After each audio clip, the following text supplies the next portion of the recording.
Veja no ICL Notícias, segunda edição. A defesa da democracia não cabe somente aos governos. Jair de boca fechada. Ministro Alexandre de Moraes proíbe Bolsonaro de dar entrevistas.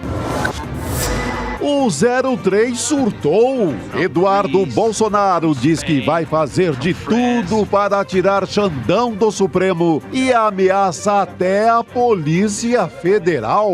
Se eu ficar sabendo quem é você, eu vou me mexer aqui.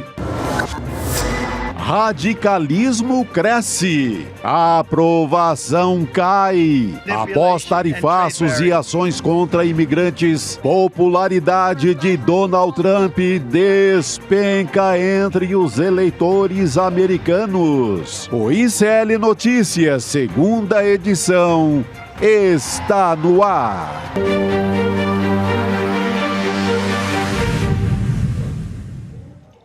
Olá, boa tarde. Seja muito bem-vindo, seja muito bem-vinda. O ICL Notícias, segunda edição, está no ar. Nós estamos ao vivaço nessa segunda-feira nos canais do Instituto Conhecimento Liberta, Eduardo Moreira, também no canal da Voz Trabalhadora no YouTube. Também boa tarde para você que nos ouve pela web rádio São João, diretamente de Quixadá, no Ceará. E também boas-vindas para quem nos acompanha diretamente pela Rádio Cultural da região da cidade de Torres, no Rio Grande do Sul. Temos companhia nova por aqui. Mas você, Chico Sá, está todos os dias comigo. Eu sou uma velha companhia, nunca faltarei. Boa tarde, Gabi, boa tarde para a nossa audiência de Quixadá ao Rio Grande do Sul, né? Do Ceará ao Rio Grande. Mais uma semana que começa difícil, né? Começa com esse barulho bolsonarista. E começa principalmente com você, eu, todos nós, contribuintes desse país, que estamos pagando hoje, bancando um deputado federal para lutar contra o Brasil lá em Washington. Vê a situação. Estamos bancando dinheiro público. Um traidor, né, um calabar, que fica lá em Washington tentando taxar o Brasil, tentando piorar a vida dos brasileiros. Seja empresário, seja empregado, coagindo, tentando derrubar ministro de STF. É uma situação que eu não sei como isso acontece. Não tem zero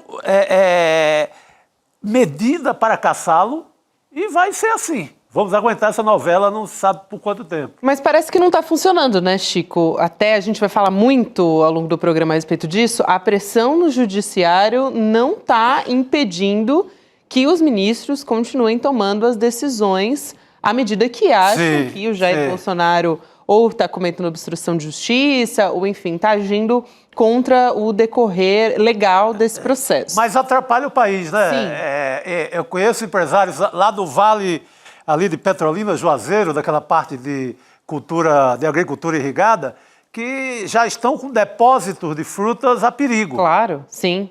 Não é porque a medida não entrou em vigor que... Está aí a medida, né, para o dia 1º. Então, causa uma confusão na economia do país. Até em relação a empregos, né? Porque se o cara não pode exportar mais, ele vai cortar no emprego.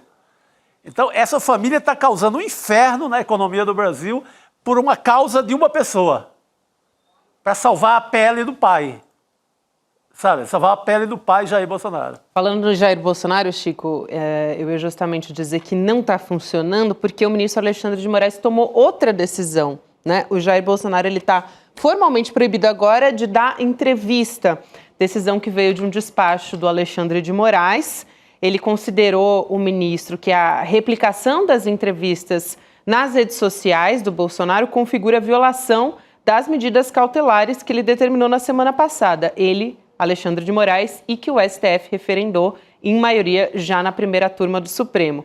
E o Bolsonaro está proibido, segundo as medidas cautelares, de publicar nas plataformas. E o ministro Alexandre de Moraes, ele avisou que esse resultado, o desrespeito, né, dessa medida pode resultar, sim, em prisão. Então, vou aqui ler o trecho desse despacho. Na sequência, já vou diretamente a Brasília para chamar a Heloísa Vilela para conversar com a gente. Vamos lá. Então, o Alexandre de Moraes diz o seguinte, em despacho nesta segunda-feira, dia 21 de julho.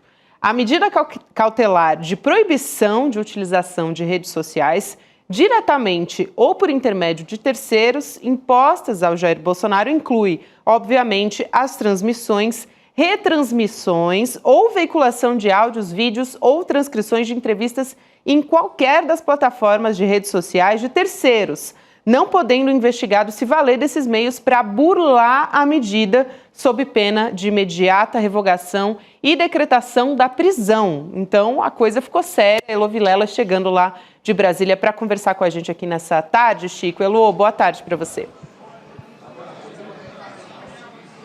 Boa tarde, querida. Pois é, Bolsonaro proibido, então, de dar entrevistas e já desistiu hoje de participar de uma coletiva do PL, que aconteceu agora há pouco. Terminou, tem coisa de meia hora. Agora, assim, a gente pode conversar um pouco sobre o que eles falaram nessa coletiva, claro, né? Mas eu queria contar para vocês que vocês daqui a pouco vão ver uma imagem que vai pipocar em tudo quanto é canto.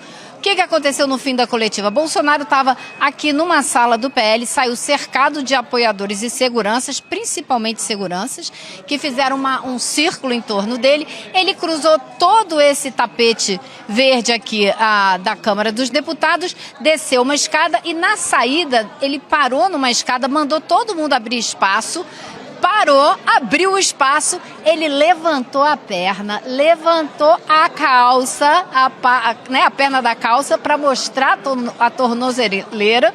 Então todo mundo filmou, todo mundo fotografou. Eu vi a cena, não estava com o meu telefone, não pude fazer a cena, mas ela vai aparecer já já. Agora, Bolsonaro aproveitou esse momento para dizer a plenos pulmões: eu não roubei dinheiro dos cofres públicos. Bom, a gente pode até questionar se as joias não eram dos cofres públicos, né? Eu não matei ninguém. Bom, vamos pensar na pandemia, o que aconteceu, né? Eu não roubei, estou sendo aqui humilhado. Então, foi a cena que a gente viu. Agora, nessa saída, a coisa foi tão violenta, tão conturbada, que eles saíram atropelando todo mundo. Eu acho até que o Igor conseguiu fazer uma imagem para mostrar para vocês. Deve estar chegando aí já já. Porque quebraram uma mesa de vidro aqui da Câmara nessa saída. Foi uma, assim, esse povo não é brincadeira não, viu? Nossa, é impressionante. Acho que essas informações... Assim, fundamental é a Elô estar agora lá no Salão Verde em Brasília, conversando com a gente, né? Assim, um luxo. E trazer esse olhar que ela tem. Ela também falava hoje, né, Elô, mais cedo, sobre manifestação também. Sim. Como isso inflama, acho que até impulsiona, Chico, justamente essa base bolsonarista, esse pessoal da extrema-direita, justamente a fazer toda essa movimentação ali hoje, né? Essa quebra de mesa de vidro me lembra muito aquela chegada violenta do 8 de janeiro. A primeira coisa que eles fazem é quebrar uma mesa de vidro ali na entrada. Então é um comportamento muito dessa turma. Eles são cada vez menos pessoas nas ruas, como no ensaio de manifestação do final de semana. Tinha 15 pessoas em Copacabana, mais umas 500 em Brasília, mais 100 aqui, mais 2 lá em Boa Viagem, no Recife. Mas eles ainda têm, ele tem esse apelo, né, dessa violência. O Bolsonaro, ele é um artista para impulsionar isso. Ele é muito bom para tornar essa turma violenta de novo. Seja mostrando a tornozeleira, seja pegando em arma, mas ele conhece a simbologia de atiçar a turma dele de novo. Eles vão forçar a barra. Quando o filho diz que vai caçar a cabeça do Xandão, do Alexandre de Moraes, a partir lá de Washington, prova que eles não vão desistir. Exato. E não vai ser pelos canais democráticos. Eu julgo isso assim, é uma continuidade sem fim do 8 de janeiro. Se voltam a quebrar mesa no Congresso, o que é isso? Eu vou só chamar um vídeo aqui. Não, a gente já tem as imagens que você falou aqui sobre a mesa. A gente vai colocar aqui na tela, olha só, então a gente está vendo, nossa, a mesa quebrada, uma mesa de vidro ali no Salão Verde, que é justamente na frente onde tem um plenário da Câmara dos Deputados, onde os deputados se reúnem e fazem as votações também. Então a gente está acompanhando as imagens que o Igor acabou de fazer ali da nossa equipe junto com a Heloísa Vilela. Eu queria propor também, Elo, para te devolver a palavra, a gente colocar o vídeo de como os deputados receberam o Bolsonaro, chamando de mito, aquela coisa toda. E aí o deputado Sóstenes Cavalcante afirmou que o Jair Bolsonaro está sendo censurado pelo Alexandre de Moraes. Então vamos assistir, a gente volta a falar. Vamos lá.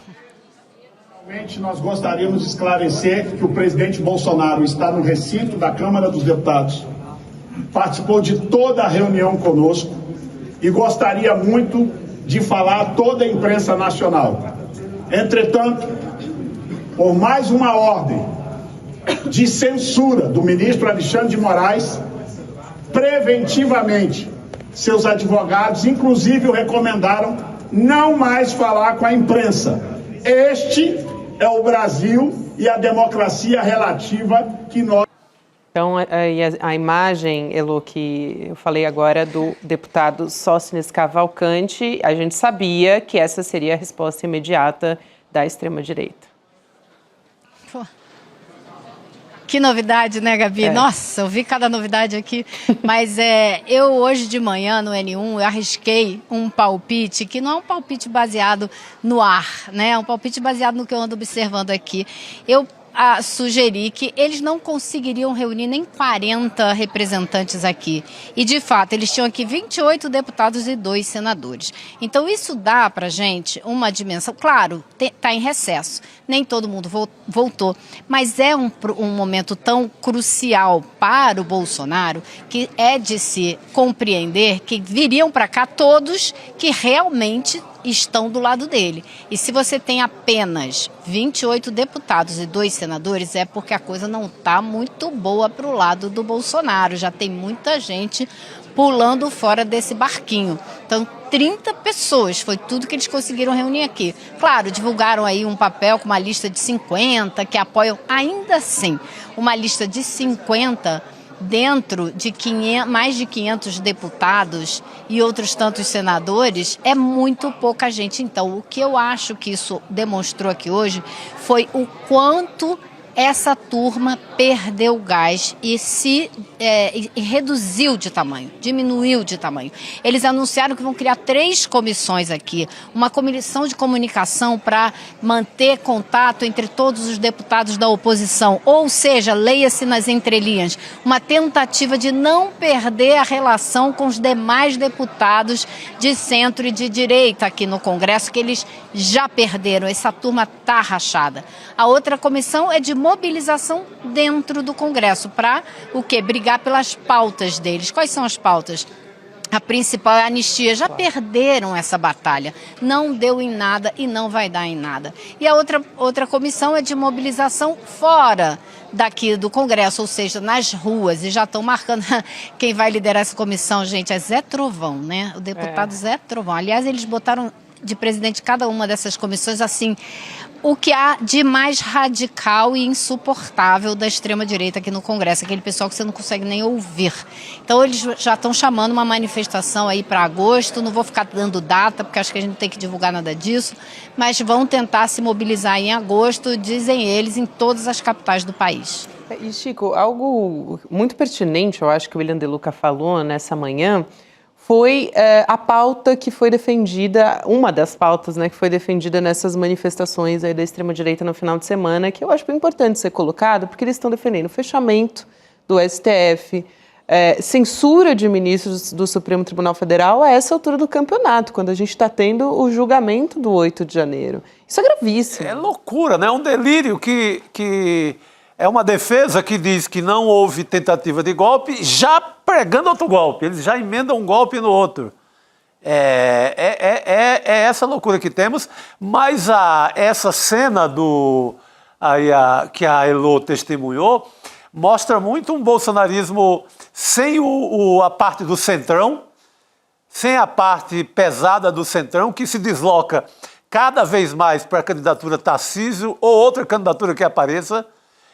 Está doida para se livrar desse inferno que o Bolsonaro causa, está doida para trilhar um caminho ali livre e escolher um candidato para as eleições de 2026. Esse candidato de preferência é o Tarcísio. Só que o Tarcísio fica também enrolado e não larga a tornozeleira do Bolsonaro. Então, mas é um centrão que quer correr do fantasma e da loucura do bolsonarismo para apoiar o Tarcísio para 2026. Senão, estariam aí. Brasília não é no fim do mundo. Eles têm passagem de graça, corriam e iam prestar solidariedade. Não foram, porque já estão pensando noutra candidatura, noutro modelo para o ano da eleição. Bolsonaro já era para essa turma. Elô. Eu também acho, Chico, e eu acho até que o Tarcísio corre um sério risco. Se ele continuar agarrado na tornozeleira do Jair, eu acho que ele pode ir embora. Aliás, essa imagem já deve estar aí, porque 2-0 para o Igor, ele acabou de conseguir essa imagem também. Então, daqui a pouquinho vocês vão poder ver essa cena que ele fez aqui, né, no Congresso. Mas eu acho que você tem toda a razão, Chico. Acho que não só ele já era, como quem estiver agarrado nele, corre sério risco de naufragar também, porque a população brasileira já acha mesmo que é culpa dessa gente o que o Brasil está passando. As pesquisas estão começando a mostrar uma mudança da opinião pública que está se tornando muito mais favorável ao governo. Eles ficam aqui gritando, dizendo que a culpa do tarifaço é do Alexandre de Moraes, é do Lula, que o Lula não usa o Itamaraty para negociar, fica indo para as redes, botar imagens chupando jabuticaba, querendo dar uma sacaneada, né, no Trump. Mas isso é uma mentira deslavada, porque o Itamaraty vem negociando há um tempão, marcando reunião, chamando para conversar. Quem rompeu tudo de uma hora para outra, claro, foi o Trump, como ele fez com o mundo inteiro, gente. Então não seria diferente com o Brasil, né? Então eles mentem muito.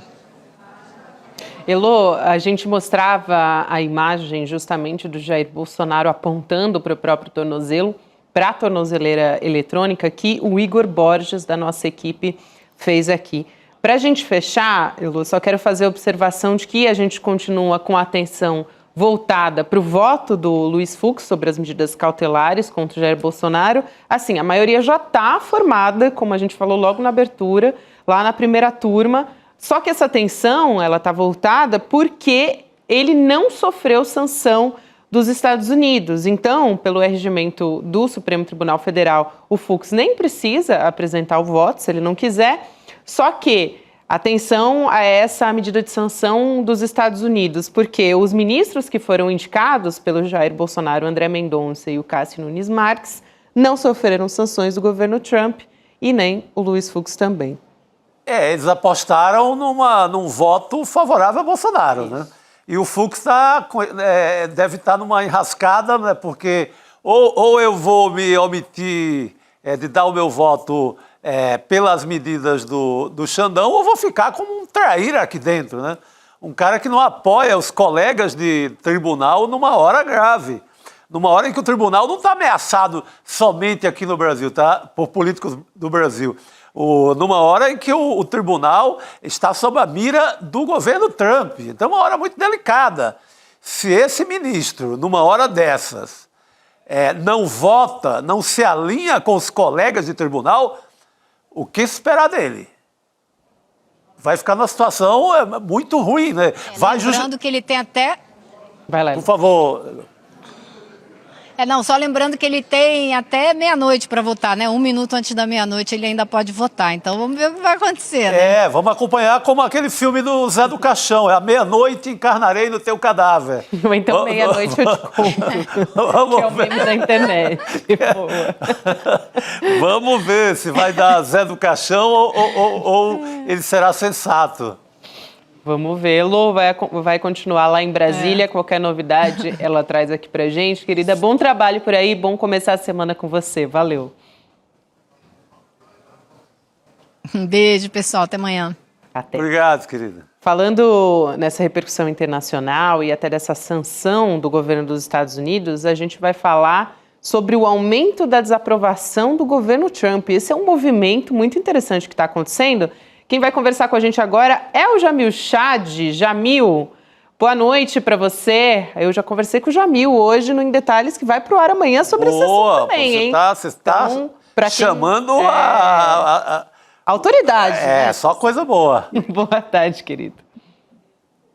Boa tarde a todos. Bom estar aqui com vocês. Jamil, vamos lá chamar esse levantamento da plataforma Statista, que é uma plataforma alemã também de pesquisa, de avaliação de dados. A reprovação do Trump é maior do que a aprovação em todos os temas perguntados a respeito de um assunto específico que a gente vai trazer aqui.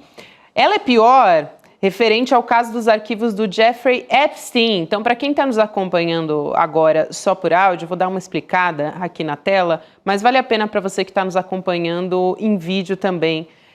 A gente vê aqui essa desaprovação no caso dos arquivos do Epstein, que o Jamil vai poder explicar muito melhor aqui para a gente. 63% dos eleitores estadunidenses desaprovando esse assunto, é o que mais gera desaprovação. A gente tem outros assuntos também, como as deportações, como a guerra entre Rússia e Ucrânia, tem a questão da imigração, também do genocídio palestino, enfim, tem vários assuntos aqui que geram desaprovação por parte dos eleitores estadunidenses, mas quando a gente olha para esse caso do Jeffrey Epstein, está em primeiro lugar ali.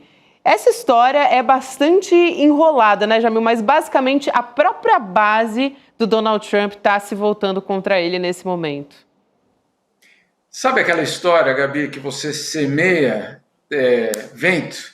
O que você colhe? Tempestade. Tempestade. Claro. Nenhuma dúvida sobre isso. O que fez Donald Trump durante a campanha eleitoral dele? Semeou conspirações, uma após a outra. E, claro, todas elas baseadas ou em desinformação, ou manipulação de dados, ou, obviamente, uma tentativa de criar uma indignação nacional em relação a algum tema específico.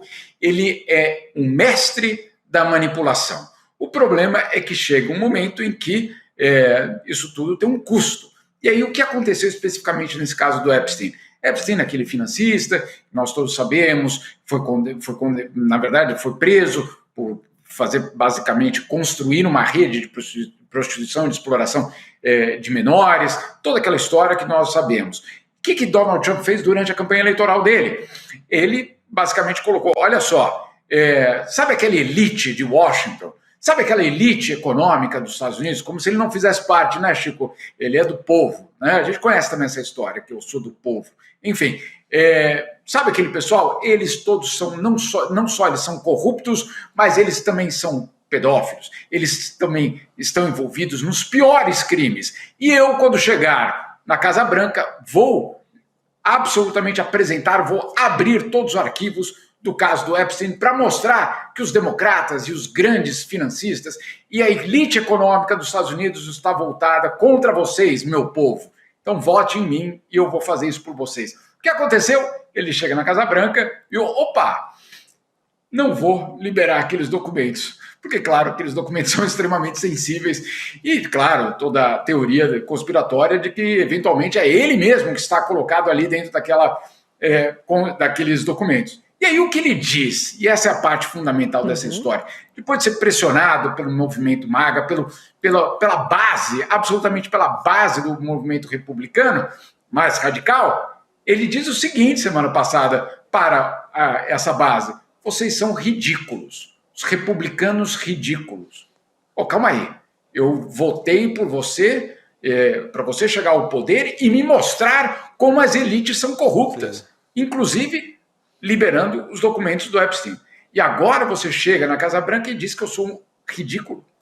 Então, assim, há um enorme mal-estar que está acontecendo nos Estados Unidos, não é pelo tema econômico apenas, não é pelo tema das deportações, não é pela guerra, não é por nada disso, é porque aquela base mais radical descobriu que foi traída. E aí é um problemaço, né? Então, claro, agora o Donald Trump está tentando reverter a situação está criando, obviamente, vários outros casos, dizendo que vai processar o Obama, entre tantos outros casos, para tentar, obviamente, desviar a atenção. Mas o fato é que, pela primeira vez, há realmente uma crise. Só que essa crise não é entre os democratas e os republicanos, não é, entre os progressistas e ultraconservadores, não. É o fato de que a base mais radical de Donald Trump descobriu que foi enganada. É muito bom isso, né, Chico? Porque a gente tem ali os apoiadores do Donald Trump queimando o boné, por exemplo, do MAGA, que é a base mais radical ali dos republicanos. E o Donald Trump, eu estava falando isso com o Jamil mais cedo, é interessante como a extrema-direita age quando ela se sente pressionada, né? O Donald Trump vai e dá um tiro no próprio pé, ele fala, eles são tolos, eles são burros, quer dizer, você está ofendendo as pessoas que votaram. Ele parte para um conflito aberto com essa base, né? Essa base que é a base mais enfurecida, a base que o segurou até agora. E é um escândalo que só cresce, né, Jamil? A visibilidade de mídia também desse escândalo, tem esse rolo agora dele com o Washington Post, não é isso? Do Trump. Exato. Desafiando o Washington Post. Justamente por causa do Epstein. Exatamente. Então, exatamente por causa do Epstein. Imagine só, era o aliado número 1 dele na área econômica, Chico. Exato. O Wall Street Journal, do Rupert Murdoch, alguém que apoiou a política econômica de Donald Trump, da campanha, até agora. E aí, quando o Wall Street Journal vai lá e faz jornalismo e publica basicamente uma reportagem, insisto, eu até falei com a Gabi isso mais cedo, a gente não está falando de um jornalzinho de bairro, né? Sim. Estamos falando do Wall Street Journal, que obviamente, para ter publicado o que publicou, e na verdade era uma carta de Donald Trump para o Epstein, e uma carta na qual ele não escreve, mas ele desenha, e ele desenha um corpo de uma mulher nua para o seu colega e supostamente assina essa carta ou esse desenho, ele faz aquela assinatura dele, aquela conhecida, muito grande, no lugar íntimo daquele desenho da mulher. Então é tudo muito, obviamente, eu diria estranho no mínimo. Agora, o Wall Street Journal fez um trabalho de apuração, chegou à conclusão que sim, de Donald Trump, e foi lá e publicou, né? E qual é o problema dessa reportagem, Chico? É que eles foram, obviamente, ouvir o outro lado. Quem é o outro lado? O próprio Donald Trump. E o Donald Trump, então, ao falar com o jornal, ameaçou o jornal, ameaçou os jornalistas. E aí que fizeram os jornalistas, como a gente faria também, né, Chico? Colocamos na matéria. Claro. Nós fomos ameaçados pelo próprio Donald Trump ao fazer essa matéria. Aí, claro, quando essa matéria sai, ele abre, obviamente, ou pelo menos diz que vai abrir um enorme processo e vai pedir indenização 10 bilhões de dólares. 10 bilhões de dólares é o que ele está solicitando. Claro, isso não é um ataque só ao Wall Street Journal, é um recado a todos os jornais americanos, de que, olha só, não ousem entrar nesse tema, porque esse vai ser o preço que eu vou cobrar de vocês, caso vocês sigam adiante com esse caso. Então, obviamente, é uma história muito fundamental para entender não só a relação entre Donald Trump e a extrema-direita, mas também entre Donald Trump e a própria imprensa americana. Então, é claro, e esses números são números reveladores, muita gente muito insatisfeita com Donald Trump. Na esquerda, nos progressistas, nos moderados, nos democratas, e olha que eu fiz uma distinção grande, né, Chico, entre esquerda progressista, democratas, moderados, direita e extrema-direita. Mais didático do que isso. Está tudo aí, todos os estratos possíveis. Exato. E aí, bom, o Donald Trump parece que tem um problema suficiente para se preocupar lá nos Estados Unidos, mas ainda assim continua aplicando sanções contra o Brasil. E o que a gente sabe é que a partir já dessa semana o Trump pode apresentar novas sanções contra o nosso país, informações que vêm ali de interlocutores, né, Jamil, do Departamento de Estado, que mantém contato com aliados do ex-presidente Jair Bolsonaro, e seriam essas medidas uma resposta à decisão do ministro Alexandre de Moraes, aquela que autorizou a ação contra o Bolsonaro na sexta-feira passada. Essa notícia a gente teve acesso até antes dessa nova, que proíbe o Jair Bolsonaro de dar entrevista, porque aí é mais um passo em relação a essa história. E os bolsonaristas estão dizendo que a revogação dos vistos também de entrada para o Alexandre de Moraes, para outros ministros também do Supremo, é só o primeiro passo de uma série de punições. Parece que está faltando problema nos Estados Unidos, né, para o Donald Trump estar com tantos olhos voltados aqui para o Brasil. Mas, Gabi, de fato, o próprio governo brasileiro já se prepara para novas medidas. Então, não vai ser nenhum tipo de surpresa se nós tivermos medidas extras. Agora, quais podem ser essas medidas? Pode ser uma nova tarifa? Pode elevar para 100% a tarifa? Pode, obviamente. Ele fez isso com a China, ele fez isso já em outras situações, com o Canadá mesmo, com o próprio México. Então, não seria uma novidade Donald Trump aumentar. Agora, para um setor que já tem uma tarifa de 50%, tanto faz se você leva de 50% para 100%, porque nos 50% ele já está inviabilizado como exportador. Então, ok, eu anuncie 100%, porque o 50% já é grave o suficiente. A partir dos 50%, dificilmente muda a situação. Você continua extremamente, vamos dizer assim, bloqueado no mercado americano. Então, o que pode acontecer? Pode, obviamente, vir algum tipo de outra sanção, por exemplo, com o confisco de bens dos ministros do Supremo, do Gonê, diretor-geral da Polícia Federal, enfim, de outras autoridades brasileiras, com confiscos de propriedades e de bens nos Estados Unidos ou com a proibição de usar o sistema financeiro americano. Isso pode acontecer. Por que pode acontecer? Porque já foi usado por Donald Trump contra quem? Contra o Tribunal Penal Internacional, que investiga, no caso, justamente os crimes cometidos por Israel em Gaza. Ou seja, tampouco seria a primeira vez. Nós não temos a exclusividade dessa história, né? Ela já foi utilizada em vários momentos. O governo brasileiro já está ciente disso, o próprio, no caso, o STF também já está consciente disso. Agora, o que pelo menos eu tenho escutado dentro do governo é de que não há negociação nem sobre o julgamento de Jair Bolsonaro, nem sobre a democracia brasileira, que isso não está sobre a mesa e que o governo brasileiro simplesmente vai ignorar essa, vamos dizer assim, esse componente, né? Essa retaliação. Sempre que a negociação for tarifária, a negociação vai acontecer. Né? Então, o que é? Etanol por açúcar? É esse setor por aquele setor? Que é a abertura de qual setor e o que eu ganho nisso exatamente? Até aí, tudo bem. Aí é parte de uma negociação comercial. Agora, o que o governo, pelo menos, vem dizendo, pelo menos até hoje, vem dizendo é que não negocia, obviamente, no fundo, a soberania brasileira. Muito bom, acho que é fundamental a gente ter essas informações que o Jamil traz aqui pra gente, também pra gente ter uma ideia do que vem por aí. Jamil, bom demais ter você aqui nessa segunda-feira, a gente vai ter muito que conversar ainda essa semana. Bom trabalho por aí, querido, valeu. Sem dúvida, boa noite para vocês todos. Boa noite, querido, obrigado. Aliás, Chico, falando em informação importante, a gente vai trazer hoje uma entrevista exclusiva do ministro Fernando Haddad, logo depois do N2. Então, vou explicar. A gente vai ter o Chico Pinheiro em entrevista um pouquinho mais tarde hoje. Vai começar às 7h30.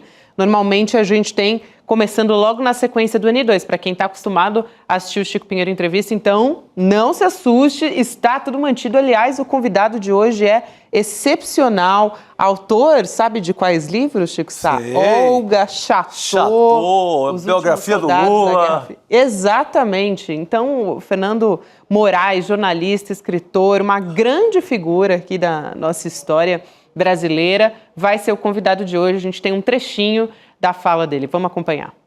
Eu achava que o Getúlio tinha sido o personagem mais importante da política brasileira. Hoje eu estou convencido de que é o Lula. Hoje eu estou convencido, independentemente do que vai acontecer nas eleições de 2016. Pensa assim, não é nem da política brasileira, é desde que passou a existir o Brasil. Desde que passou a existir o Brasil. Desde 1500. Desde 1500. Não tem. Quem que você vai dizer? O único que disputa, que poderia disputar essa hegemonia, esse título com ele, é Getúlio Vargas. E eu estou, cada dia mais, eu estou me convencendo de que o Lula vai ficar para a história como uma figura com maior relevância do que teve Getúlio.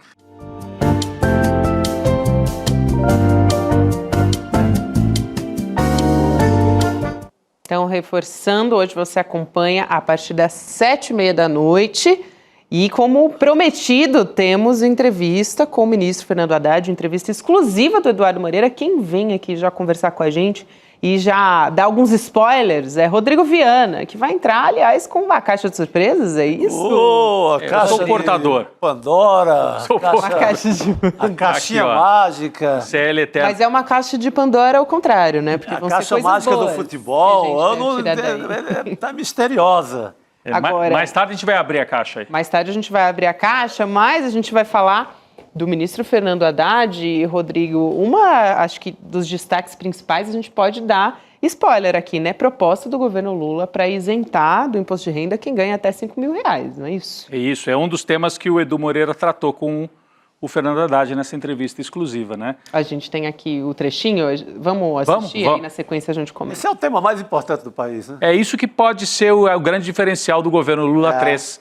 Porque o governo Lula 1... Bom, vamos ver primeiro o Haddad, vamos, depois a vamos gente nessa. comenta. Desculpa, Atrapalhei. Gabi, vamos lá. Imagina, que é isso, vamos nessa. Tinha a proposta, que não era nova, de isentar até R$5 mil a quem ganha salário. O Bolsonaro prometeu e não cumpriu, ele prometeu e falou, eu quero cumprir, não vou dar de Bolsonaro aqui, vou cumprir o que eu prometi.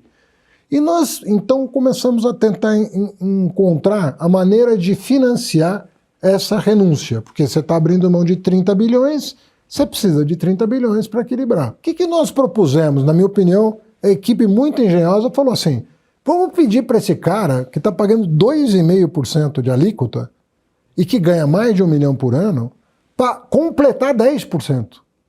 Completar. Quer dizer, se ele paga 5, vai pagar mais 5. Se ele paga 2, vai pagar mais 8. Se ele paga 10, não vai pagar mais nada. Mas só de completar 10, dá os 30 bilhões necessários para isentar 10 milhões de brasileiros e reduzir o imposto de outros 5 milhões que ganham de 5 a 7 mil reais.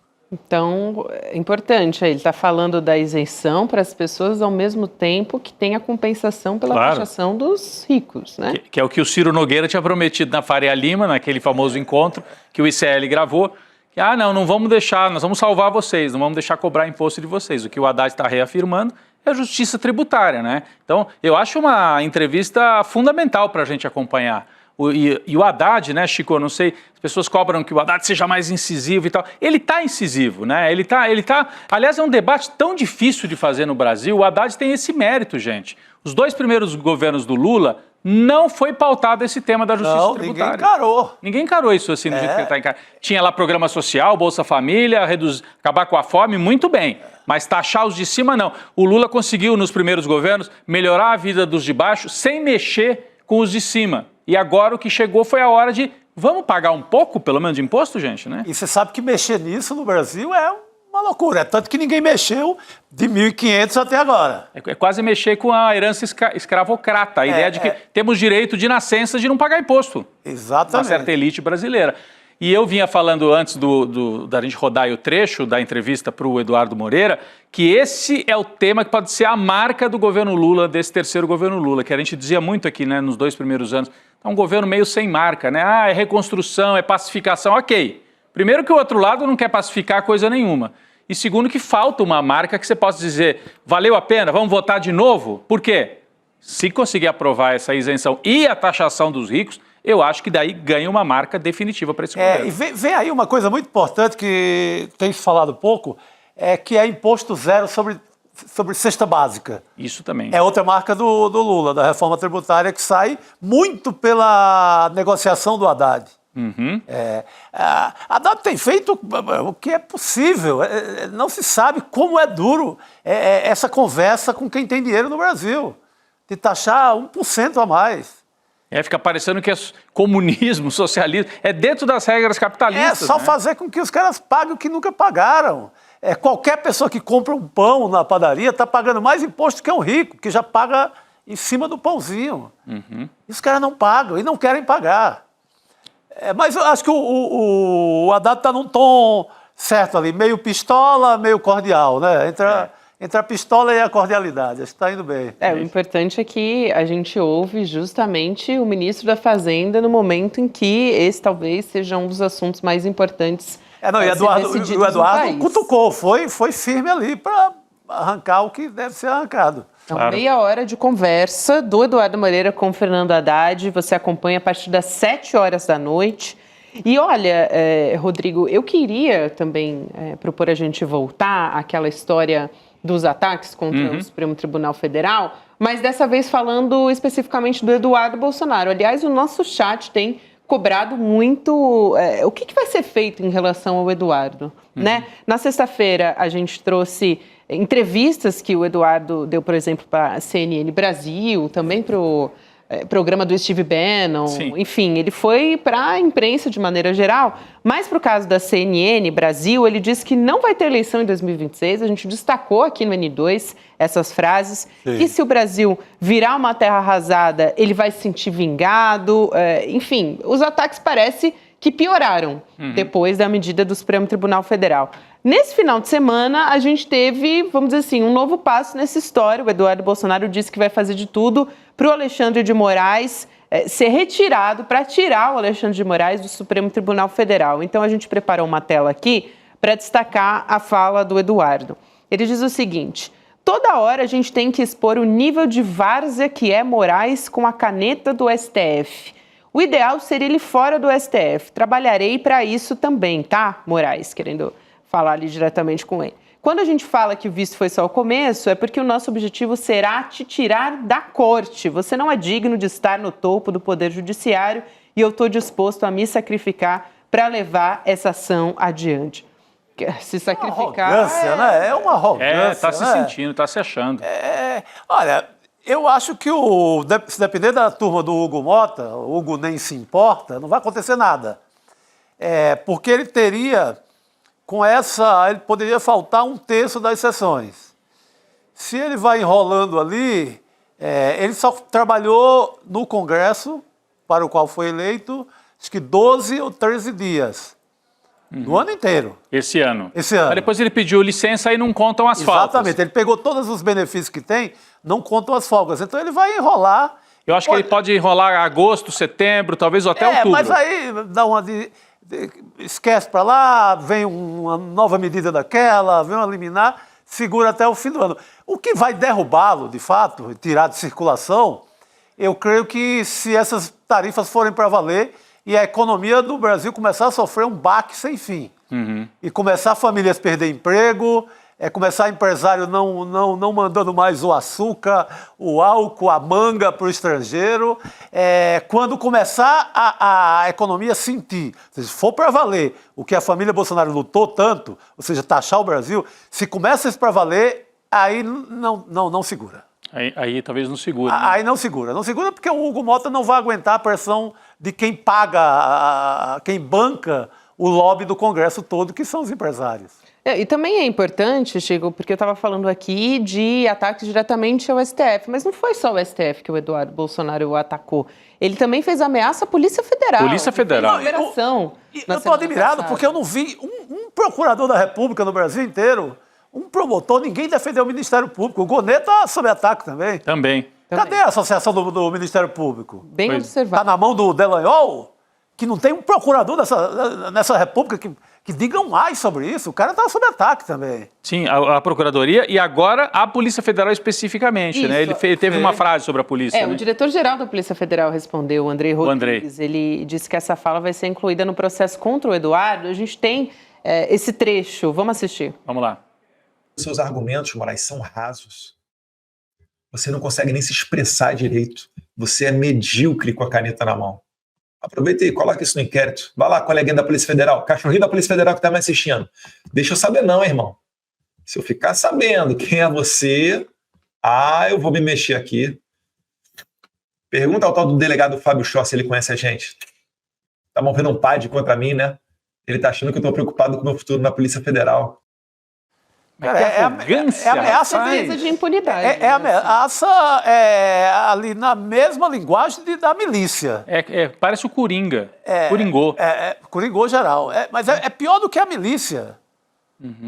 A milícia tentando cobrar lá a taxa do gás, taxa da luz, taxa da TV a cabo. É muito pior, cara. A linguagem, me chamou a atenção a estética ali dele também. Tem uma bandeirinha de Israel ao fundo.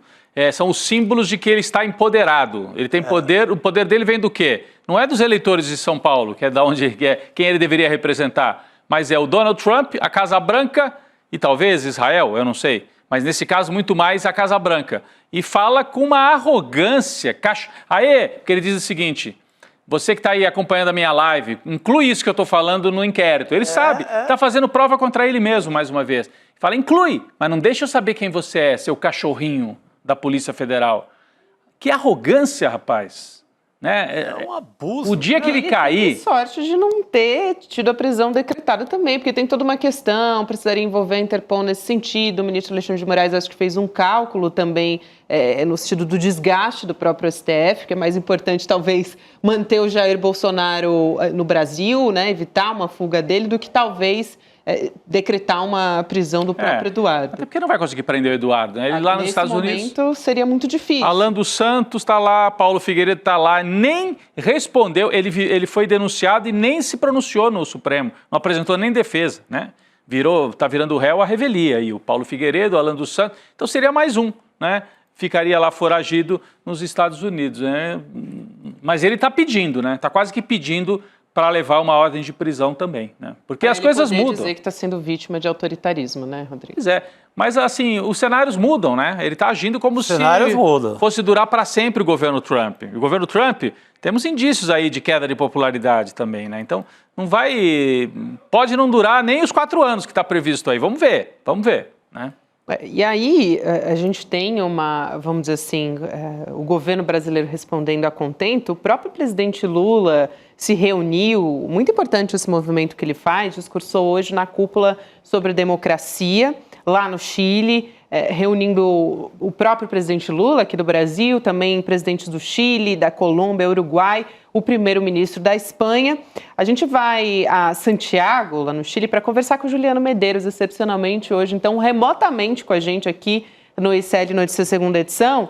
Ele está participando desse encontro a convite do presidente chileno, Gabriel Boric, né, Juliano? Boa noite para você. Boa noite. Tudo bem, Gabi, Chico, Rodrigo, prazer falar com vocês. Acho que para a gente começar a nossa conversa, a gente pode começar com uma fala do próprio presidente Lula aí na cúpula. Na sequência, a gente volta a conversar. Então vamos lá assistir.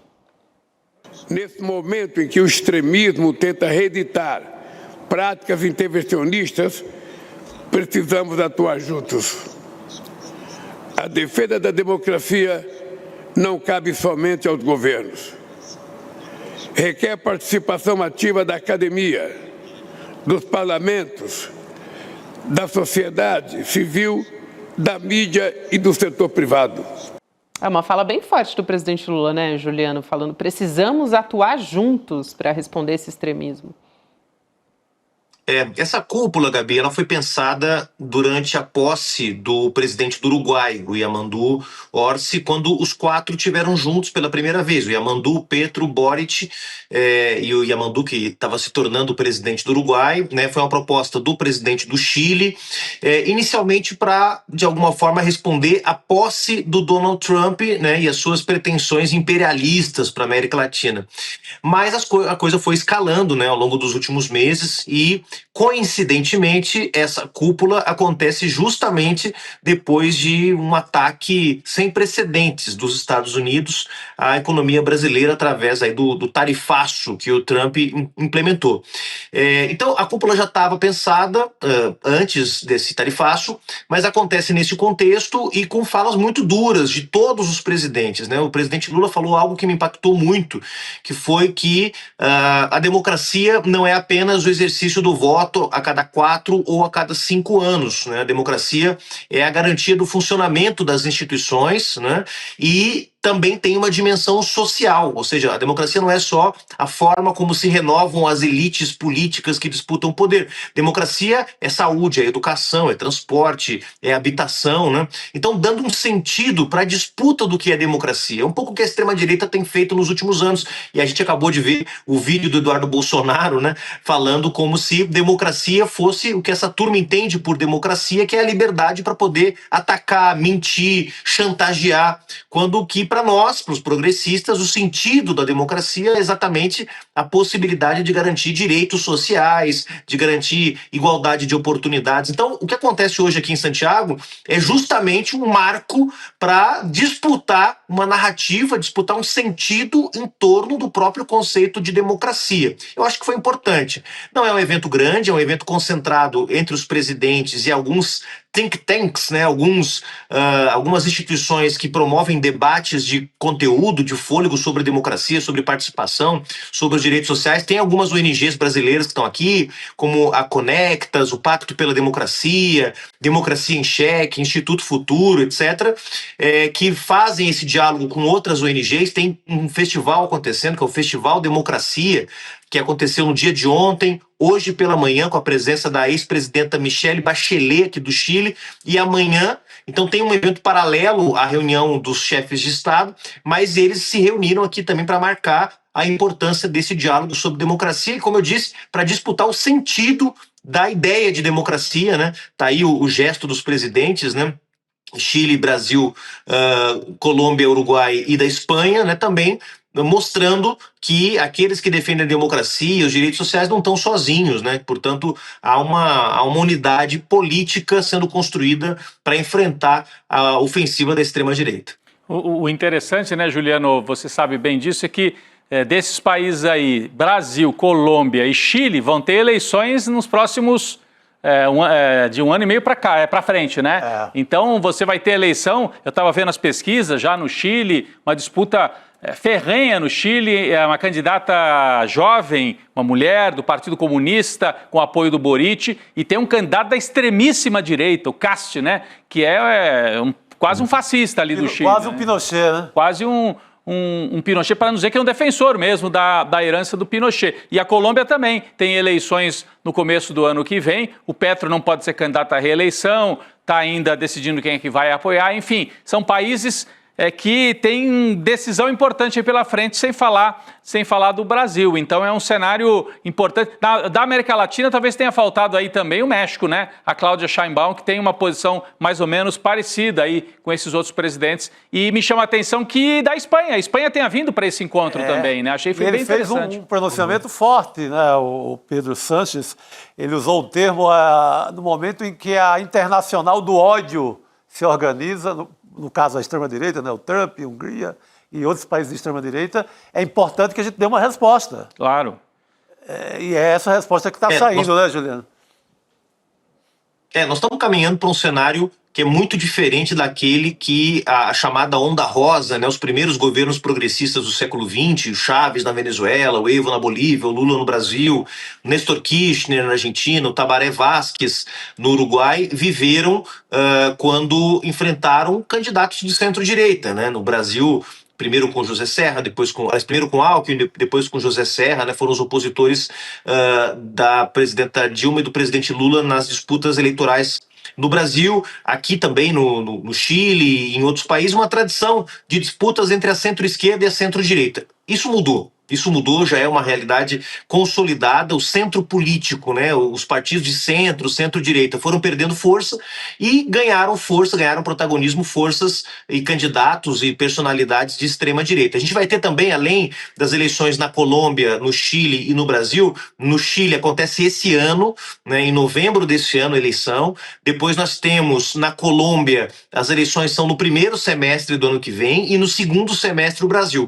Mas a gente também tem na Argentina esse ano as eleições legislativas, que é um primeiro teste para o Javier Milei, que é hoje o principal nome da extrema-direita aqui na América do Sul. Então, a Argentina não é uma eleição presidencial, é uma eleição para o parlamento. O Milei não tem maioria nem na Câmara e nem no Congresso, embora nem Câmara e nem Congresso tenham conseguido articular uma oposição eficiente ao Milei até agora. Agora, semana passada, votaram alguns projetos que o governo era contra, chegou a ter alguma tensão aí nas redes sociais sociais, pronunciamentos, né? O chefe do governo Milei falando tanques à la calle, não? Tanques às ruas, como que insinuando um golpe militar. Depois disse que era uma brincadeira, um mal entendido. Essa turma está sempre, de alguma forma, criando instabilidade. Mas a Argentina também vai ter um teste importante. Então, acho que a realidade do continente, pessoal, isso é importante a nossa comunidade séria ter muita clareza. A realidade do continente mudou. Quem assumiu a liderança, a hegemonia da direita latino-americana é a extrema-direita. Quer dizer, a direita tem muitas faces, tem muitas frações, mas hoje quem lidera esse campo político no nosso continente é a extrema-direita. A direita se tornou uma força alinhada ao que tem de pior, ao Viktor Orbán na Hungria, a Giorgia Meloni na Itália, ao Trump nos Estados Unidos.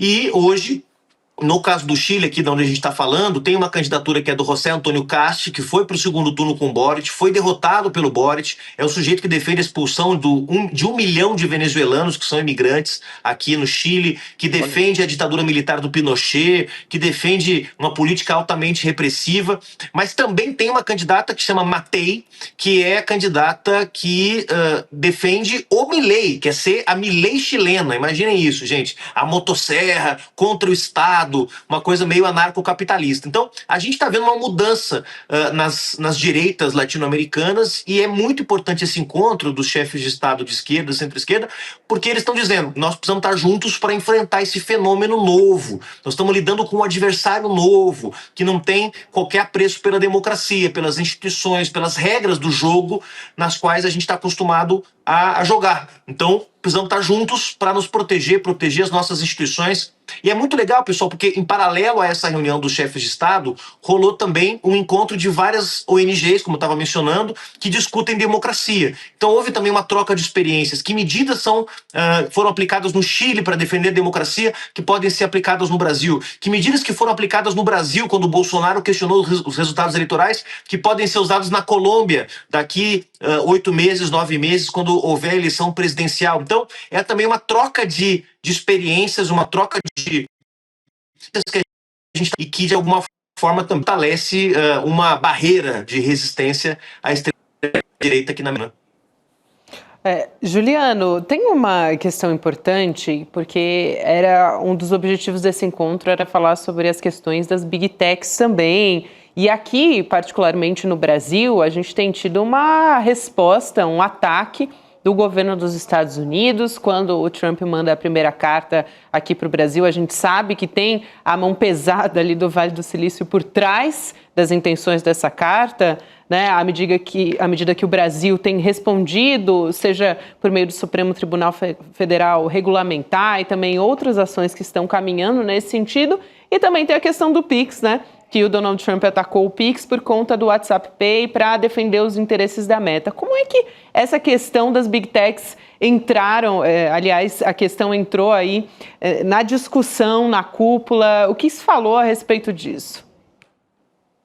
Entrou com muita força, viu, Gabi, esse tema, assim como o tema da inteligência artificial também, foi um tema que apareceu muito fortemente, porque há um consenso aqui entre os chefes de Estado, entre organizações não governamentais também, de que as redes sociais estão criando não só novas subjetividades, ou seja, novas formas das pessoas se entenderem no mundo, de se relacionarem umas com as outras, mas também está criando um outro ambiente do debate democrático, porque antes, né, especialmente aqui talvez o Chico, o Rodrigo tem uma larga experiência com as redações de jornais, né, sejam eles telejornais, o espectador ou o leitor participava enviando uma carta para o jornal, né? Tinha lá a seção do leitor, né?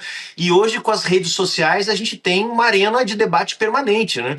Então sai lá uma notícia do ICL nas redes sociais, você pode imediatamente comentar, né, debaixo da notícia. Isso gera um fórum de debates instantâneo e essa notícia ela é disseminada, ela é transmitida, né, sem qualquer tipo de regulação e, portanto, ela pode chegar em muitos lugares, se for uma notícia verdadeira, muito bem, mas ela pode ser uma mentira, ela pode ser uma fake news. Então, as redes sociais, que são redes sociais, são produtos oferecidos por grandes multinacionais que ganham bilhões de dólares todos os dias e que não tem qualquer tipo de regulamentação, na maioria dos países, também estão criando um novo ambiente de debate público, né? A gente tem visto ódio, intolerância, violência, preconceito também sendo disseminado nesses espaços. E o outro tema, o tema da inteligência artificial, porque, como mencionou o Rodrigo, a gente tem 3 eleições agora no período de 1 ano e meio. Imaginem o estrago que a inteligência artificial pode causar, né, seja através de recursos como deepfake, que é aquele rosto falso, né, que você coloca em cima de uma pessoa está gravando um vídeo, você coloca um rosto de uma terceira pessoa, deep voice, que também é a voz falsa de uma liderança política, que pode ser transmitido pelo WhatsApp. Imaginem o que se pode fazer com uma voz falsa, né, uma voz fake do presidente Lula, por exemplo, mencionando uma medida falsa, por exemplo, como a taxação do Pix, né? Nós vimos lá o estrago que foi feito no começo do ano. Então, esses debates todos estiveram muito presentes e há um consenso de que é preciso discutir regulamentações mais rígidas, de que os estados, as democracias, os poderes constituídos não podem estar reféns da lógica de empresas, porque as redes sociais, claro que elas fazem parte da nossa vida, são muito importantes. A gente está assistindo o ICL no YouTube, provavelmente, né? É uma plataforma também dessas, mas a gente não pode submeter a soberania dos países, a democracia dos países ao lucro fácil dessas empresas. Então, tem uma reflexão importante sendo feita sobre isso e acho que tem aí, está amadurecendo, Gabi, um debate para que isso possa gerar legislação mesmo no Chile, no Brasil, na Colômbia, no Uruguai, na Espanha, para que a gente tenha regras mais claras, mais transparentes e mais democráticas para o funcionamento dessas empresas, né? Fundamental. Juliano, bom trabalho por aí. A gente se vê em breve aqui pela redação também. Valeu, querido. Valeu. Obrigado. Pessoal. Um abraço. Que luxo, né? O correspondente direto de Santiago. Pois é, ainda mais levantando temas que são super interessantes e importantes para a gente aqui no Brasil. Ele agora falando das Big Techs, as nossas eleições também estão chegando e a regulamentação caminha para esse sentido. Agora, Rodrigo, tem gente perguntando o que tem na caixa. A caixa. Rapaz, eu recebi, mas não abri, né? Vamos trazer para perto aqui? Você trouxe sem olhar? Olha sem olhar. Só, não deu nem uma espiadinha? Não, nesse ponto aqui eu sou... Não é curioso, né? Como jornalista sou. Jornalista curioso. Mas aqui tinha a obrigação de seguir um certo padrão. Boa. Vamos ver o que tem? Posso, Gabi? Pode, por favor, faça as honras. Meta a mão no bisaco. Better Karl Marx.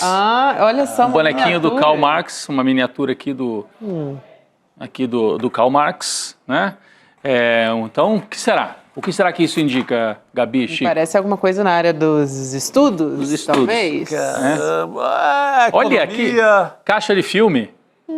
Mais uma, hein? A gente também trouxe. Aqui é estudos de economia crítica e etc. Estudos do capital. Aqui, estudos do capital. Claquete na semana passada a gente trouxe, agora a gente traz uma caixa de filme também. Então parece que tem algo no sentido do cinema aí, né? Cinema. A gente falou que tem novidade no entretenimento, então parece que vem coisa nova por aí, né? E vai ter, a gente já sabe que vai ter, né? Possibilidade de assistir filme, mas não podemos dar muitos detalhes por enquanto, mas é por aí, não podemos. É uma dica aí. Mas e aqui, precisando de ajuda, proletário, é só quebrar a caixinha de vidro e virar a sua ajuda. Que bonitinho esse boneco aí, deixa eu ver melhor aqui. Uma gracinha. Karl Marx. Gostei dessa dica, aliás, dessas dicas. O pessoal tá sendo benevolente, né? Tá dando várias dicas. O enigma continua, né? Eu acho que a gente só vai ter noção mesmo, para valer, no próximo domingo, 20 horas, com o Eduardo Moreira. Até lá, pobres mortais, vamos tentar decifrar aqui, decifrar colar.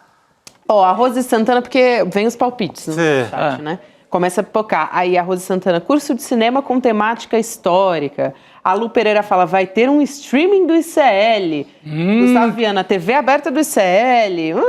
Tem gente que tá chegando perto. Streaming do ICL tá perto. Aquela brincadeira de antigamente. Tá quente, né? Tá quente. Né? Tem muita coisa quente. Aqui o pessoal tá dando boas dicas, boas sugestões aqui. O Ângelos Adonai fala, plataforma da ICL com filmes, lives. Pode ser. Também não tá longe não, é por aí. Filmes são eternos? Pergunta a Carla Jane. Não sei. Alguns são, né? Alguns são. Depende da maneira como eles são apresentados. Vamos colocar aqui a chamada do Eduardo Moreira a respeito desse assunto? Vamos lá. Dia 27 de julho, eu vou anunciar para vocês o novo e revolucionário capítulo do ICL. As universidades vão entrar em pânico. As empresas de streaming vão perder o sono. As empresas de educação não vão saber o que fazer.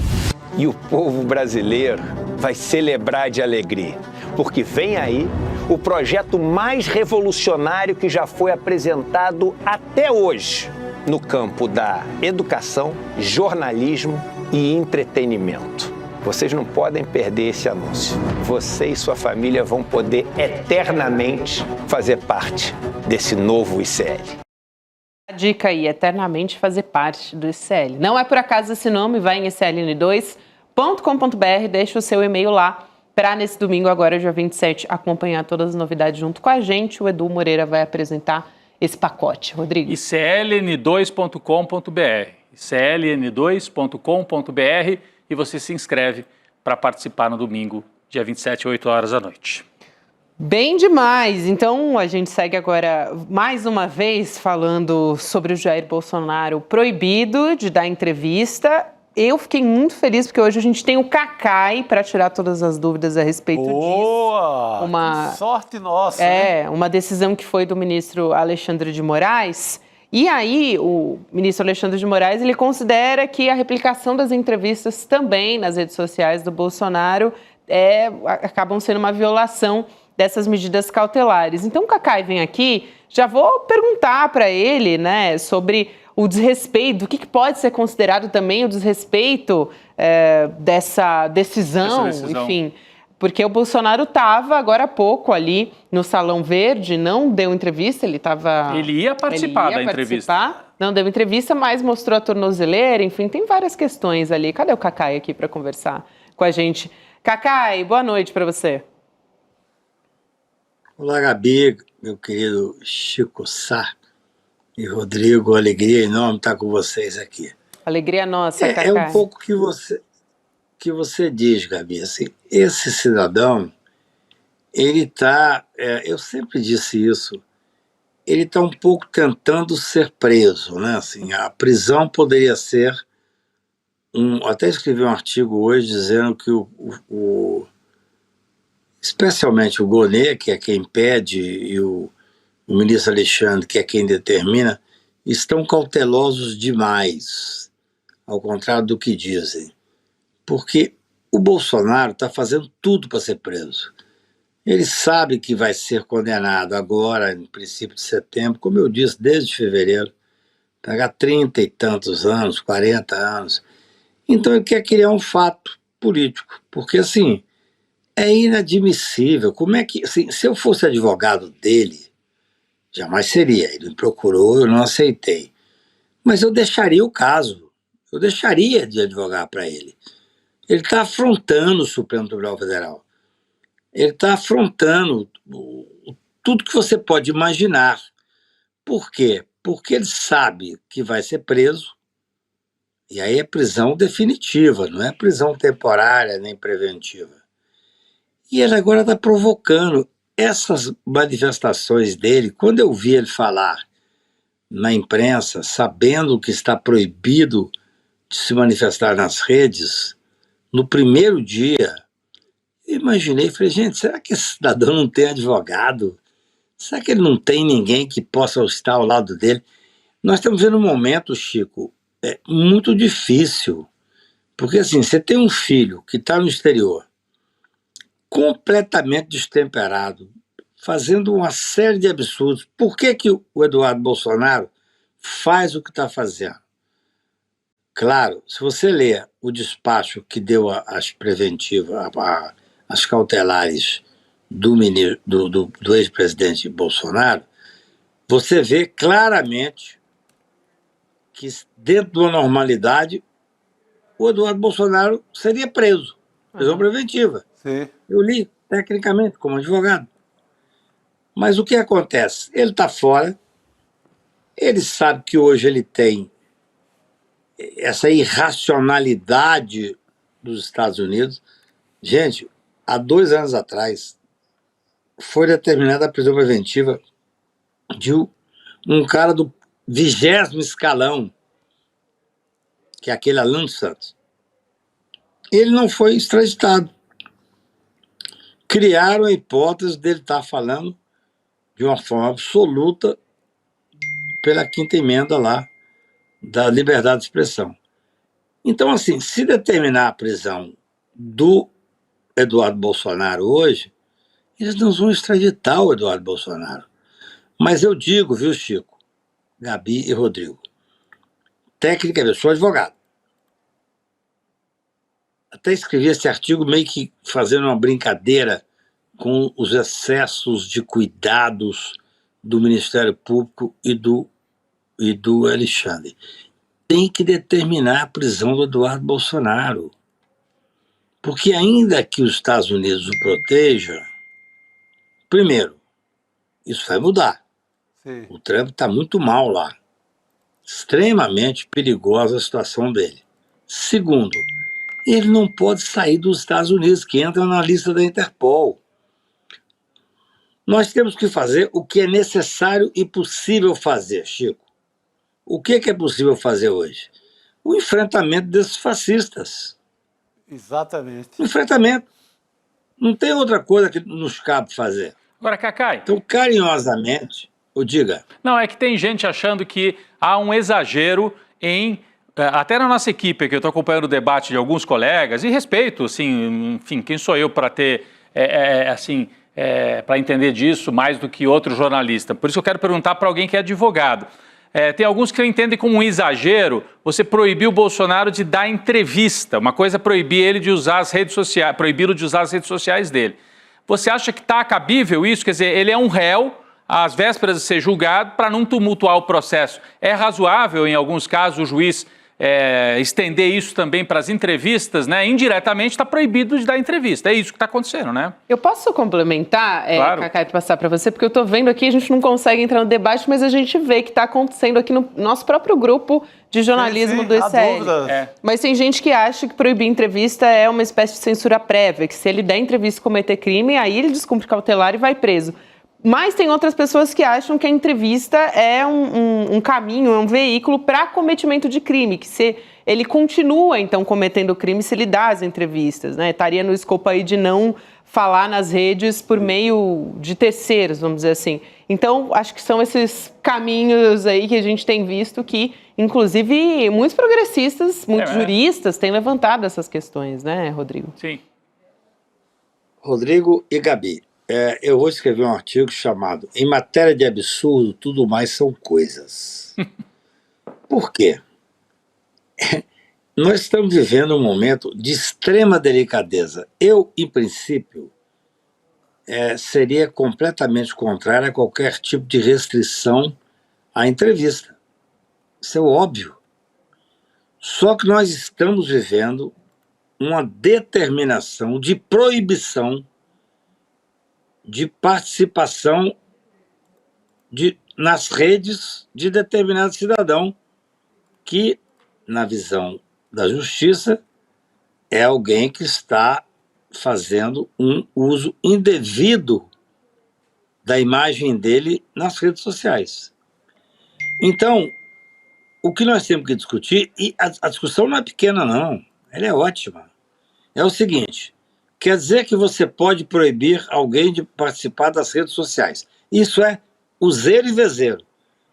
Todas as vezes que você tem uma discussão, uma decisão do Supremo Tribunal, você diz que não pode participar das redes sociais. Mas, no entanto, o que se quer e o que se pretende é que ele possa usar não só a rede social, mais do que isso, o debate público das entrevistas que vão ser usadas em redes sociais. Sim. Então, assim, a discussão é interessantíssima. No meu ponto de vista, ele está proibido, sim, de participar de qualquer entrevista. Porque senão seria uma forma de burlar a decisão das redes sociais. Uhum.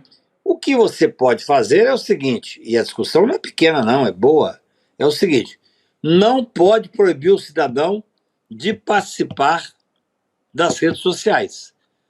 Porque se tiver proibido, Chico, ele obviamente não pode dar entrevista. Sim. Por quê? Ele vai dar entrevista, você vai fragmentar isso e vai fazer isso, evidentemente, usar nas redes sociais. Exato. Ora essa, nós temos que ter uma coerência, no meu ponto de vista. O cidadão está... Veja bem, o que seria o ideal? Eu escrevi sobre isso em 2 semanas. O ideal seria a prisão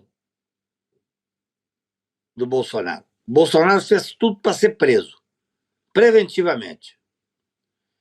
Fizeram uma questão um pouco mais, eu diria, aceitável. Eu sou contra a prisão em regra. Só que ele é difícil. Ele buscou a prisão. Ele sabe que em setembro vai ser condenado a 30 anos e buscou a prisão. Então, o que fizeram com ele? Aí, não sei se é advogado ou se é ele próprio que coordena isso e tal. Ele fez um enfrentamento. Então, assim, em vez de ser preso, porque ele seria preso, ele teve uma medida que eu acho que o ministro Alexandre foi extremamente cauteloso, o Ministério Público foi muito generoso, de uma tornozeleira com restrições. Agora, isso é uma decisão judicial, Chico. Não é só a tornozeleira, são restrições que estão sendo submetidas a ele. Era para ele estar na cadeia. Será que as pessoas não percebem? Ah, mas é impossível impedir de falar. Como não? Então vamos botá-lo na cadeia. Ele está sendo submetido a um regime gravoso, claro, ruim, claro, mas menos gravoso do que a cadeia, porque ele deveria estar preso por tudo que fez. Então, assim, eu estou dizendo como advogado, ele não foi preso. Já é bom, é muito bom. É uma vitória dos advogados dele e dele. Aí ele não teve a prisão domiciliar, que eu acho que seria o ideal. Mas não. Eu escrevi sobre isso há 2 semanas. No mínimo, uma medida cautelar de colocar nele uma tornozeleira eletrônica para que ele não possa se aproximar das embaixadas. Isso eu escrevi sobre isso em 2 semanas. Sim. Agora, além disso, ele vai poder ficar provocando o Poder Judiciário, falando... Não, gente, não existe isso. Não é assim, meus queridos colegas e amigos da imprensa, vamos ter um... Desculpa, Chico. Eu também te atrapalhei. Em matéria de cautelar, ele está no formato mais suave possível, não é isso? Não, sem dúvida. Não tem prisão preventiva e ele não quer cumprir nem o que está determinado. Nem domiciliar. Sim. Nem domiciliar. O Alexandre foi absolutamente cauteloso e tímido. Exato. É muito engraçado isso, as pessoas criticam o Alexandre, mas não elogiam quando ele é um cara cauteloso e tímido. Nós colocamos o Bolsonaro, nós que digo o Poder Judiciário brasileiro, com uma tornozeleira eletrônica, que não pode fazer manifestações aqui e acolá, não pode falar aqui e ali, e não pode fazer manifestações nas redes sociais. E aí as pessoas acham que é possível burlar uma decisão do Supremo Tribunal Federal, onde ele vai fazer várias manifestações na imprensa para que sejam picotadas e julgadas nas redes sociais. Ninguém é idiota, né, gente? Muito bom, Cacá. Eu acho o seguinte, isso é motivo de dizer que ele está descumprindo e determinar a prisão dele. É muito simples. Sim. É muito simples. Ele está descumprindo uma decisão judicial e ele tem que ser preso. Ora, bolas. É assim que funciona, em qualquer caso. Gabi. Isso aí. Cacai, muito bom ter você aqui com a gente para ajudar também toda a nossa audiência e nós também a entendermos o que essa decisão nova do ministro Alexandre de Moraes implica ao Bolsonaro e a esse julgamento que continua. Obrigada por hoje, a gente se vê em breve. Valeu, Cacai. Obrigado. Boa noite, querido. Opa, Obrigado. Então, Boa noite. eu tinha olhado aqui, estava olhando enquanto o Cacai falava, a decisão de hoje, o despacho de hoje do Alexandre de Moraes, reiterando aquilo que para o Alexandre de Moraes já estava claro quando ele tomou a primeira decisão na sexta-feira. Na sexta-feira ele manda, usa a tornozeleira, não pode usar rede social, não pode se aproximar de embaixada, etc. Mas hoje o Alexandre de Moraes fez um novo documento, um despacho, em que ele diz o seguinte, não sei se a gente tem para botar aí na tela, mas eu vou ler o que está no documento exatamente, ó, tá na tela, exatamente.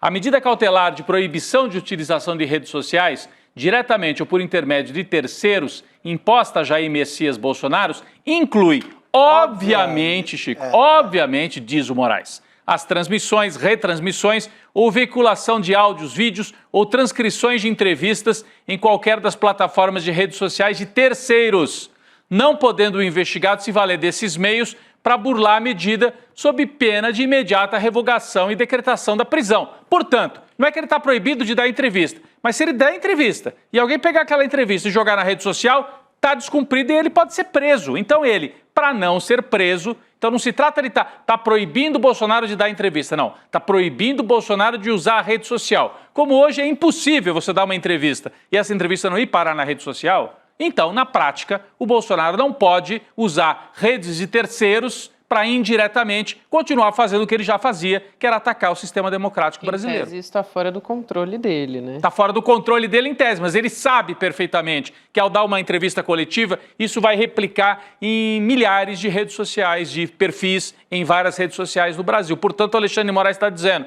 se ficar fazendo isso, vai parar em rede de terceiro e vai preso. Podemos até colocar na tela de novo. Ele termina ali esse trecho que a gente acabou de colocar aí na tela, né?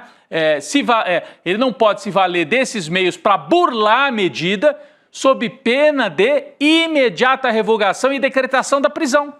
Então é isso, ele está às portas. Se hoje participasse da coletiva, estava preso o Bolsonaro. Se der qualquer entrevista, vai ser preso. Não porque está proibido. Ah, no Brasil então você não tem liberdade de dar entrevista? Tem.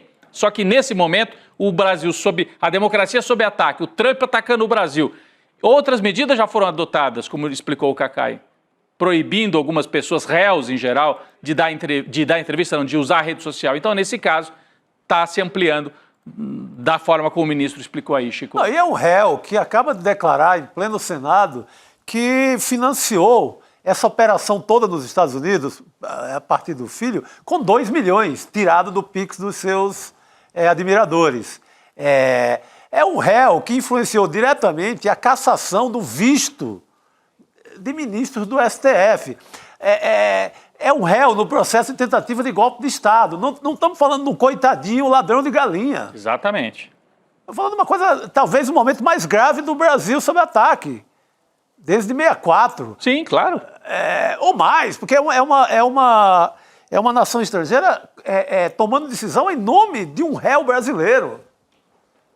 O momento é muito grave. Ninguém prestou atenção ainda ao tamanho disso. É gravíssimo e ainda tem gente que pode estar se dando bem com tudo isso. Chico, acabou de sair uma notícia que eu acho fundamental a gente comentar aqui, de que o Alexandre de Moraes ele determinou a abertura de uma investigação sobre possíveis operações financeiras com o uso de informação privilegiada envolvendo o mercado de câmbio. Pesado, então, a AGU, a Advocacia Geral da União, foi quem moveu essa petição primeiro, apontando os indícios de que transações com dólar aconteceram horas antes do anúncio oficial das tarifas comerciais que foram impostas pelo Donald Trump, pelos Estados Unidos, portanto, né? Uma compra normal, né? Um movimento normal de câmbio. Muita coisa, volume atípico e movimentação atípica também. Então isso... É algo em torno de 4 bilhões, né, que compraram, e está justamente naquele período em que, inclusive, a família sabe do tarifaço. A família Bolsonaro já sabia. A família Bolsonaro sabe do tarifaço. Rapaz. E a gente sabe que essa turma sempre foi muito assodada, louca para destruir a democracia. Mas sempre isso veio junto com ganhar dinheiro. Acho que eles gostam mais até do dinheirinho. Nunca veio sozinho. Sempre veio em pedir 17 milhões em Pix, sempre veio junto com um caixa aberto para receber dinheiro. Rachadinhas de rachadinha. Adoram destruir a democracia. Depois ficam reclamando que não tem liberdade de expressão.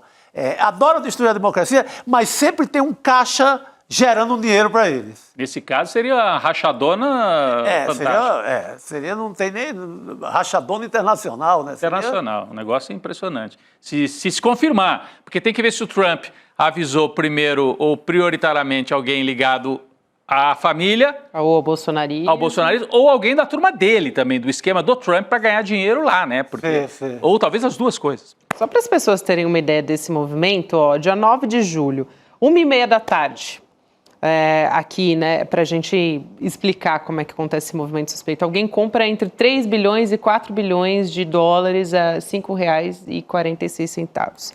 Aí vai lá, 4h17, o Trump publica a carta anunciando esse tarifaço de 50% contra o Brasil. 4h20, ali poucos minutos depois, esses mesmos dólares são vendidos, aumenta ali, 5,60 cada dólar, né? Então, esse salto do dólar... Para ficar rico numa tarde. Né, depois do anúncio. Fica rico numa tarde, fica milionário numa tarde. Exato, então é fundamental, essa apuração aí também. Então, o bolsonarismo tem muita munição do lado de lá? Tem ainda para aplicar contra o Brasil. Mas o Eduardo Bolsonaro, isso que o Cacai falou aí, tem que decretar talvez a prisão do Eduardo Bolsonaro, porque o cenário pode mudar. Declara a prisão, hoje ele não vai preso. Mas sabe daqui a um ano o que está acontecendo lá? Daqui a 2 anos. E também ele fica proibido de sair de lá. Claro. Né? Não importa se não adianta porque não vão prender o mesmo. Gente, mas é um cara com dinheiro público num país estrangeiro lutando contra o país dele. É um traidor da pátria. É um traidor. Isso tem 1 milhão de leis. Pega a Constituição, é fácil você encontrar lá isso. Nossa, eu fico imaginando daqui a 100 anos vai ter, assim... Pode não prendê-lo, não pode não decretar. Tudo bem, aí tá, a Interpol não vai atrás, o Trump segura ele, leva para casa. Tudo bem, aí é outra coisa. Mas o Brasil não pode se omitir e não decretar essa prisão. É isso, exatamente. Gabi, enquanto o Chico falava ali, teve um momento que a gente mostrou imagens de uma mesa quebrada. Sim, é que quando a Heloísa Vilela estava lá na Câmara, ela viu a movimentação, a gente explicou até no começo do programa, ali essa mesa quebrada no Salão Verde foi um tumulto que aconteceu por parte da extrema-direita. Opa, né, então eles estão voltando a quebrar tudo lá no Congresso. Os parlamentares todos, foi bem naquele momento que a gente comentou aqui, que ia ter um pronunciamento, que o Bolsonaro desistiu de participar depois dessa decisão do ministro Alexandre de Moraes. Teve empurra e quebraram a mesa. Empurra, exatamente. Então estão voltando, estão reincidindo. Lá em 8 de janeiro quebraram tudo assintosamente. Dessa vez podem dizer que foi sem querer, foi só um tumulto, mas é uma mesa importante, né? Uma mesa que faz parte do mobiliário tombado ali do Congresso Nacional, não é isso? Então, é uma mesa importante, se eu não me engano, é de um arquiteto, eu vou esperar a produção aqui para não correr num erro. É do Niemeyer, sim. Eu ia falar que era do Niemeyer, mas fiquei na dúvida. Então a nossa produção aqui confirma que era uma mesa do Niemeyer que foi quebrada pelos parlamentares, o que é mais irônico, né? Quem deveria zelar por esse patrimônio. Agora, acabou de sair também, a gente tem 1 minuto aqui para falar sobre isso, a gente tem tido reações também, 9 ex-ministros da Justiça, da Segurança Pública que participaram do governo brasileiro em diferentes épocas, eles divulgaram uma carta manifestando repúdio pelas decisões que foram tomadas pelo governo Donald Trump. A gente tem vários, a gente tem a taxação de 50%, na semana passada também ministros do Supremo Tribunal Federal que não podem entrar nos Estados Unidos, com exceção dos ministros que foram indicados pelo Jair Bolsonaro e também pelo Luiz Fux. Ele também não faz parte dessa lista de retalhados. Mas agora quem apresentou essa carta foram ex-ministros da Justiça de vários governos diferentes, é isso, Gabi? É um documento dizendo que isso é uma afronta à nossa soberania, que é inadmissível, sem contar os transtornos todos, né, Chico, que a gente vem falando muito aqui. Não, é um absurdo o que está acontecendo e a gente ainda fica discutindo se está sendo... muito malvado com a família Bolsonaro, gente. Pelo amor de Deus. Está invertendo a história. A história é essa intervenção de um país no outro, da forma pesada que está acontecendo. Absurdo. Não, só para rapidinho, ministros da Justiça dos governos do PT e também da época do Fernando Henrique, Zé Carlos Dias, Miguel Reale Júnior, Nelson Jobim, Raul Jungmann, da época do Michel Temer, e Torquato Jardim. Então, gente de todas as vertentes aí, apoiando o Brasil e contra esse absurdo ataque do Trump à nossa soberania. É isso aí. Então, a partir de agora, a gente vai acompanhar a entrevista exclusiva do Eduardo Moreira com o ministro da Fazenda, Fernando Haddad. Meia hora depois começa o Chico Pinheiro Entrevista, que hoje é com Fernando Moraes, jornalista. Vamos acompanhar a partir de agora? Fernando e Fernando, Haddad e Moraes na sequência. É isso. Muito bom. Boa noite a todos. Até amanhã. Valeu. O ICL foi o único veículo de imprensa monitorado e perseguido pela ABIN paralela de Jair Bolsonaro. Nas mais de 1000 páginas do relatório da Polícia Federal, só o ICL aparece como veículo de imprensa. O motivo, todos vocês sabem.